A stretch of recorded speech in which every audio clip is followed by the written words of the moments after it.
Thanks for joining us tonight here on ARC Salt Lake. I'm Brian Schneed. It is Monday, January 19th. Tonight we're taking a look at some Martin Luther King Jr. Day of Service projects that hundreds of people participated in earlier today. We start at the Utah Food Bank, where Salt Lake City leaders, youth, city government, and community members gathered to volunteer and give their time on MLK Day. The mayor and a council member shared with volunteers what some of Martin Luther King Jr.'s words meant to them on a day of service. Take a listen. Lately, I've been thinking about Dr. King's "I Have a Dream" speech. He delivered that in 1963 on the steps of the Lincoln Memorial. As part of the March on Washington, and he spoke plainly then about the reality of legalized racism and segregation in our country. He was assassinated just less than 5 years after that. In that address, Dr. King repeated the phrase, "I have a dream." And I think the most famous of those lines that you know well and I know is, "I have a dream that my 4 little children will one day live in a nation where they will not be judged by the color of their skin, but by the content of their character." But the first time he says, "I have a dream" in that speech, he says this: "Even though we face the difficulties of today and tomorrow, I still have a dream. It is a dream deeply rooted in the American dream. I have a dream that one day this nation will rise up and live out the true meaning of its creed. We hold these truths to be self-evident, that all men and women are created equal." I added a little there. It's notable to me that before he speaks of dreams and hopes, he recognizes pain and difficulties that people are facing. And sadly, we're facing those today and in new ways. But he doesn't let the difficulties squash the dream. That's why we're here today, because even though there is so much difficulty and fear in our world, in our own city, we still believe that there's hope in store for the future. And so we show up again and again. Even though we can't solve every problem alone, we can come together, we can serve our community. There's always a lot of great Dr. King quotes, especially on days like today. But one of my favorites is that life's most persistent and urgent question is, what are you doing for others? And that's one that I try to think about every day. And today we're showing that while Martin Luther King Day might be for many a day off on the calendar, a day that they don't have to go to school, a day that they don't have to go to work, for Salt Lake City it's very much a day on, where all of you choose to give your time and your energy and your talent to come here and do that work for free. And we've been doing that for over 30 years. Salt Lake City government, we've been here at this service project, as you heard, for 22 years. But for over 30 years, Salt Lake City government has been out volunteering and doing work in the community. And this, what we do today, is just one example of that. And in Lehi at Thanksgiving Point, volunteers put together care kits for those in need, along with some essential items. Volunteers added a STEM activity to the kit to inspire curiosity and learning through service. We spoke with organizers and volunteers this morning. Take a listen. So today is our MLK Junior Day of Service here at Thanksgiving Point. We partnered this year with the Youth Serve Utah group and with the 512 Foundation and with Ronald McDonald House Charities. So together we're putting together about 2,500 packages for kids.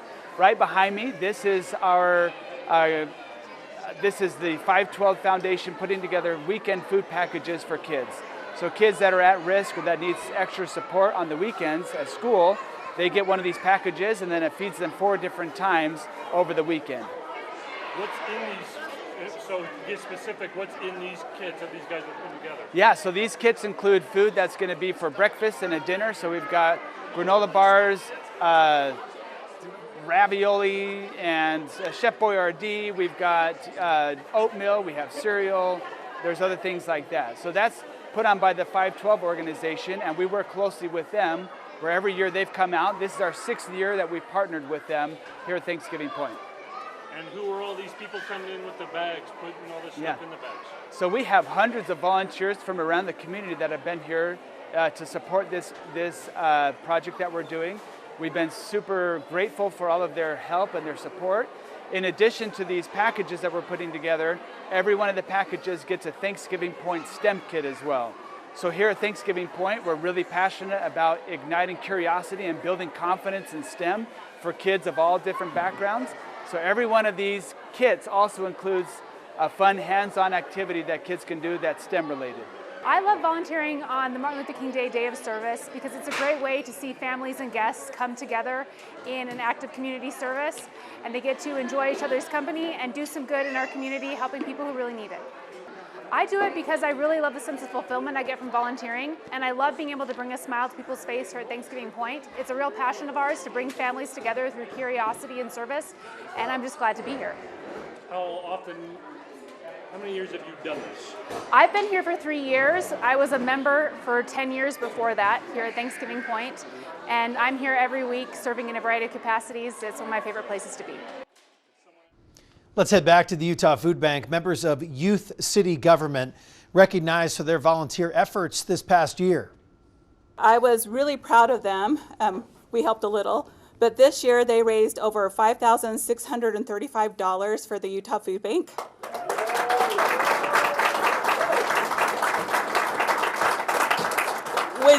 Which adds up to 18,736 meals, and that will feed a family of 4, 1,561 and 36. It's about 36 cents. So I just want to let them know how proud we are of them. Youth City Government has partnered with Salt Lake City and the Utah Food Bank for 24 years to bring the MLK Day of Service project to life. Salt Lake City, not the only city participating in the MLK Days of Service. In Oakland, California, volunteers cleaning up parks across the city, removing litter, graffiti, and weeds. Community organizations hosted over 52 service events. And all across the nation, Americans celebrated the life of Dr. Martin Luther King Jr. on this federal holiday that honors his work and legacy. People gathered around the King Memorial in Washington, D.C. to remember the civil rights leader while a peace walk and parade was held in the streets of our nation's capital. In Oxnard, California, outside of L.A., a high school band helped lead a freedom march, and in Chicago, the Rainbow Push Coalition hosted its 2026 Dr. King Annual Breakfast, bringing together leaders to discuss his fight for equality. People like my dad, Henry, who marched from Selma to Montgomery because he believed change was possible when good people refused to stay silent. When he was asked why he marched, he simply said, "I didn't like how human beings were being treated." It sounds familiar, doesn't it? This is our moment to choose courage over comfort, to choose faith over fear. The third Monday in January, designated as a national holiday in King's honor, 1983, 15 years after he was assassinated on the balcony of the Lorraine Motel in Memphis, Tennessee. Still ahead here on ARC Salt Lake, a helicopter crash in Wasatch County. What one witness experienced as the aircraft went down. We'll show you.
A helicopter crashed near Wolf Creek Campground in Wasatch County yesterday afternoon. According to the sheriff's office, 4 people were on board. Only one had to be transported by AirMed to a hospital. The others were medically evaluated at the scene. Wes Blizzard saw the crash and shared this video with us. Well, initially, I just kind of couldn't believe it, worried about it. There's kids out playing in the meadow nearby. We were worried that maybe, debris might hit them or something, but it, thank goodness it was a little further away than it initially looked as it landed. So no one else was hurt or anything like that, but we wondered how in the world anybody would survive as we... We're told it was flying with a second helicopter. If you look close at that video from moments ago, you could actually see the second one landed on the ground safely. And it's remarkable, the injuries. Again, were not more severe. You're looking at the aftermath here, given this dense area, this pocket where the trees were, where this helicopter went down in Wasatch County. The cause of the crash is under investigation. And in Washington County, a group of 10 hikers are safe after getting stuck in Yankee Doodle Canyon. It happened Saturday afternoon.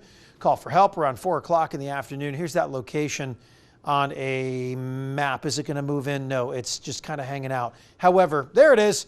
The Washington County Sheriff's Office telling us 2 out of the 10 hikers had to be airlifted out of the canyon. That is, I guess, a perspective for you. Taking a look at the hoist now. The Department of Public Safety Aero Bureau. Search and rescue crews say they were suffering from cold-related symptoms. The other 8 hikers were escorted out of the canyon with members of search and rescue that were able to be inserted into the area with the help of the DPS helicopter. Washington County Sheriff's Office Search and Rescue reminding everyone to pack the right clothes for winter hiking.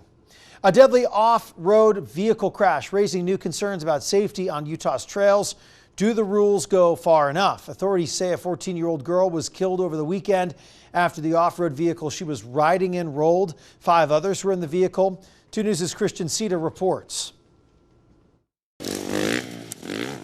Utah's off-road trails are a popular destination for families. But safety concerns are growing after a deadly rollover that killed a teenage rider. It's just really terrible to hear something like that happening, especially with someone so young. The crash is now putting renewed focus on how young kids are allowed to operate these vehicles. Where do you see the biggest gaps? Is it the law itself, enforcement, or just parental supervision? Honestly, it's a multifaceted thing. Utah law requires minors to stay within 300 feet of a supervising adult and wear a DA-approved helmet, along with completing safety education. You got to wear the boots, you got to wear the helmet, you got to wear the padding. Others say training and awareness make a big difference. I think it's good for them to have even a training course too, just so that they understand the rules of the trail. What is the single most important safety message you want parents to hear right now? Make sure your kids are not only educated and properly equipped for the operation of those machines, but make sure you're involved in their operation. DNR encourages parents to take the safety courses and to ride alongside their kids. In Utah County, Christian Sita, KUTV 2 News. In honor of the Martin Luther King Jr. holiday, the Utah Jazz playing a rare afternoon weekday game. They took on the San Antonio Spurs in Texas. The Spurs led virtually the entire game. They're a pretty darn good team. The Jazz lost 123-110. Dave Fox reaction tonight, talking sports. As a reminder, you can watch most Utah Jazz games on our sister station, KJazz, Channel 14, which is where the game was on earlier today. Special honor for Utah Mammoth goaltender Karel Vejmelka. He's the NHL's 3rd star of the week. Prestigious. Vejmelka helped the Mammoth win 3 games last week. He was red hot. He's now won each of his last 6 starts, dating back to January 5th. Vejmelka, the 4th player in the franchise history to be named one of the NHL Stars of the Week. Everyone loves Veggie. College football playoff, national championship between the Miami Hurricanes and the Indiana Hoosiers underway. It is 10-0 Hoosiers at the half. Not much going for the Hurricanes, even though they're virtually on their home field. Fans are waiting to snatch up those last-minute tickets. Kyle Zorn, director of content at secondary ticket marketplace TickPick. The cheapest ticket on their site today was more than $3,500. Zorn says the storyline has driven and sustained sales. You have one team that is playing at home, one fan base that has been traveling extremely well, one of the largest active alumni fan bases, and it's the opportunity to also be part of history.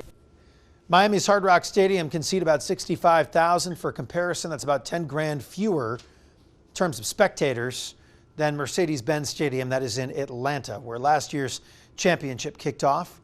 The tighter capacity also driving up some prices. The undefeated Hoosiers seeking a first ever national title. Miami Hurricanes looking for their first championship clincher in a quarter century. The Super Bowl of Caring. Brought to you by America First Credit Union, Smith's, Check City, Ford, Balance of Nature, and Rocky Mountain Power. Well, you can help end child hunger in the Beehive State with our Super Bowl of Caring. Grab your phone right now. Stop scrolling for a moment. Scan the QR code on your screen. Go to KUTV.com/donate for more information on how to donate. Just $10 can help feed a child for a weekend. Well, it has been a little gunky out there. How lovely. Meteorologist Chase Thomason now with our first alert forecast. There is a decent chance we might be seeing the aurora borealis tonight, especially here in northern Utah. That might be the best chance, but really the entire state of Utah is under that view line. Definitely a better chance north of Utah, but here's what you need to know. The good news is that we do have clear skies, but if you can get away from those city lights, especially here in northern Utah, that's going to be your best chance to see some of those beautiful colors. We have those clear skies, but some of our valley locations has a little bit of haze that can limit your viewing, some of that pollution, of course the light pollution as well. But this could start really any time this evening and through tonight, so it's something that we're watching very closely. If you happen to see those northern lights, send those photos our way. We'll love to see them, especially if you can message me on my Facebook. All right, we have those clear skies, as I mentioned, across the state, so the cloud cover is staying away. That's great news because clear skies, better visibility to see those northern lights. We do have some fog, though, up in Idaho, but right now, no fog here in Utah. Just some weak valley inversions that is impacting our air quality, but nothing like last week. We have clear skies and cold temperatures, so if you're hunting for those northern lights tonight, bundle up. We'll see those overnight lows in the mid-20s here along the Wasatch Front, with some teens in our mountain valleys through central Utah, and just below freezing tonight in St. George at 30 degrees. Maybe a tad cooler tomorrow in St. George. You were in the 60s today. You're going to be in the upper 50s for tomorrow, but still very pleasant. Upper 40s towards Moab, mid to upper 40s through central Utah, and we'll be at 45 degrees here in Salt Lake City. Park City coming in at 41, so after a cold morning, a nice little rebound by the afternoon. But along the Wasatch Front, specifically the Salt Lake Valley, we're going to be dealing with some moderate air quality, but it's probably going to get a little bit worse, we think, by the middle part of the week. Orange air is in the forecast Wednesday and Thursday, which is unhealthy for sensitive groups. But we think we might break the inversion by Friday and into Saturday as some storminess weather begins to move in. Unfortunately, it doesn't look like we'll have a whole lot of precipitation, at least in northern Utah. Ridge of high pressure slides in, though. That's why those inversions will strengthen, especially by Wednesday. There is a storm system cut off from the jet stream. This is Thursday. It's going to produce a little bit of cloud cover across the state, but the core of the storm will be dropping into Arizona and northern Mexico. And I think that's the best chance for some rain and snow. But there's also a little storm system that's going to be diving in from the northwest, really lacking moisture, but we think a band of precipitation could be developing Friday afternoon, especially near the I-70 corridor. The little bit of rain and snow could linger into Saturday morning across southern and portions of eastern Utah. Then by Saturday evening, things wind down and we're left with clear skies on Sunday. So stay tuned. We'll know a lot more about where that band of rain and snow might be developing Friday into Saturday. But right now, looks like central Utah. St. George, we're in the upper 50s, more cloud cover Thursday, Friday. If we're going to see a few showers, the best chance will be Saturday morning. Mid-50s this weekend in St. George, and even warmer weather moves in next week with highs in the upper 50s and low 60s. We have that haze for at least 3 more days here in Salt Lake City. Partly cloudy Tuesday and Wednesday, mid-40s. And then we have more cloud cover Thursday and Friday, but leaving the forecast dry. Saturday's our coolest day at 39. Then we're back into the upper 40s early next week. Ahead here on Arc Salt Lake, where a new version of the Las Vegas Sphere could end up.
Developers want to bring a little bit of Vegas to the D.C. area. Maryland officials have announced plans to build a venue like the Las Vegas Sphere at National Harbor overlooking the Potomac River. The new Sphere would still have the exterior light display, but only have about 6,000 seats. State and local leaders say it could help replace lost entertainment venues in the area. State lawmakers still need to sign off on that project, but developers say if it gets the green light, the new mini Sphere could be open by 2030. The renderings look pretty good. We love a good rendering. We'll see if it comes to fruition. Thanks for watching tonight. Have a very safe ending to your Martin Luther King Jr. Day on this Monday. We'll see you tomorrow at 7.